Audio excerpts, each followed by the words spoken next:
The success factors for virtual teams, we'll look at this from both a leadership perspective and from a legal perspective.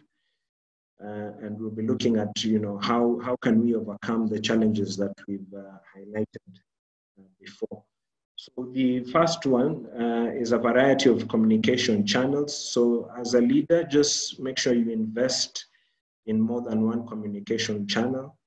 So you could have, for instance, email, you could have virtual whiteboards, and you could also invest in video conferencing tools. So it would mean, for instance, you have to subscribe to either Zoom as an organization or to Microsoft Teams, just to enable you to be able to meet with your team members virtually. So a variety of communication channels is important. And then just give your team members the freedom to choose what works best for them. As team leaders, we have a weakness of imposing a particular channel, and maybe it is because it is on the recommendation of a consultant.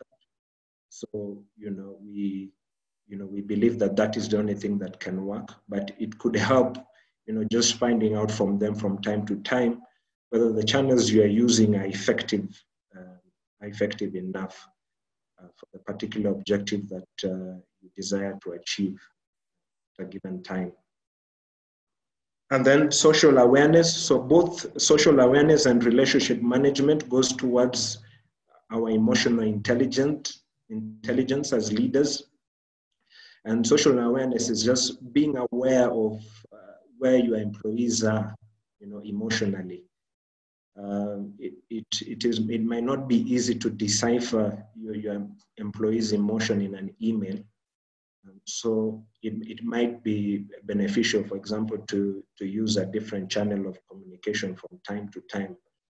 For instance, in our office, we normally have a departmental meeting every Monday morning via Microsoft Teams. So we meet virtually. And in that meeting, it is just to find out, how everybody's weekend was, how they are doing, how their families are doing, are they ill, are they undergoing any challenges, whether personal or work related. So that kind of interaction before you actually delve into the main tasks, either at the late of the day or in the course of the week, helps you as a leader to be aware what is really going on with your team members. Then once you become aware of what is going on with them, that will help you manage your relationships with them. So in managing your relationships with them, you might realize that perhaps frequent communication may be necessary, so that you can be able to build that team cohesion. And then also it would help you, for example, to be a listener. So as a leader, you'll have to listen more actively, through a virtual medium, and empathetic listening. And then also part of relationship management is that it's a good habit to praise your team members, from time to time. So at least when they do something good, just praise them to lift their spirits up. So you may find that for some of us in our organizations, we've had to effect some changes to cope with the economic times. So some of our team members are perhaps on a reduced salary, so they might be going through stress, and it would be good to praise them from time to time, just to lift their spirits, so that they are able to, so that all of you as a team are able to pull through this season. And then plenty of structure would also help. So if because you're working virtually, and to ensure that each team member is carrying their weight, it would be good to have clear objectives for each team member, where you have their roles and responsibilities clearly outlined, so that everyone knows what their deliverables are. And then it would also help to document some of the work processes, especially for the new team members. So the senior team members are able to help the new recruits blend into the team much faster if some of the work processes are already documented, so they can easily refer to them. And then face-to-face meeting early on for new recruits. So in as much as you can work virtually, for new recruits, research has shown that at the early stages it is important for them to be able to at least meet their team members face to face, because nothing has really replaced that need for bonding as a team, which happens in a face-to-face meeting.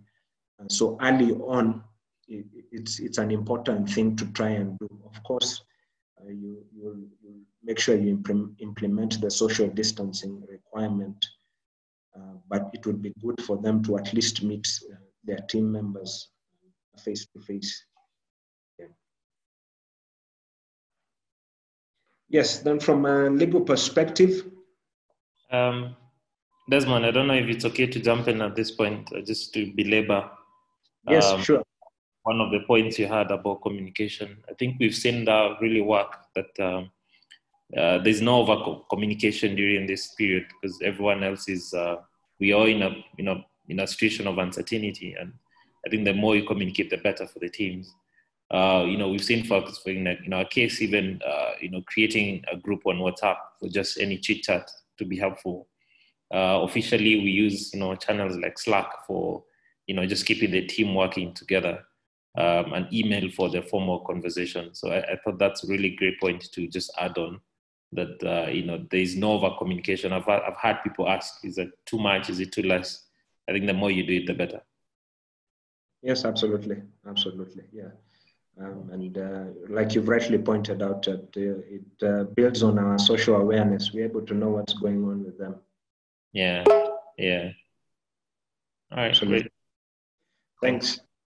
Yeah. So from a legal perspective, the labor laws impose a general duty on all organizations to promote, good labor relations. And the courts have tried to interpret or define what good labor relations is. In the Employment Act itself, there's no definition of what a good labor relation is, but the courts have tried to give clarity on this, and they have said that beyond what you would provide in a contract of employment, for example, the remuneration and so forth, you, as a leader, you have the responsibility to provide a conducive working environment. So that duty still carries on even in a virtual workspace, just to make sure that that space is still conducive and implementing whatever is needed to make it as conducive as possible. So we have cited a case there for reference, which tries to explain what the need for a conducive working environment.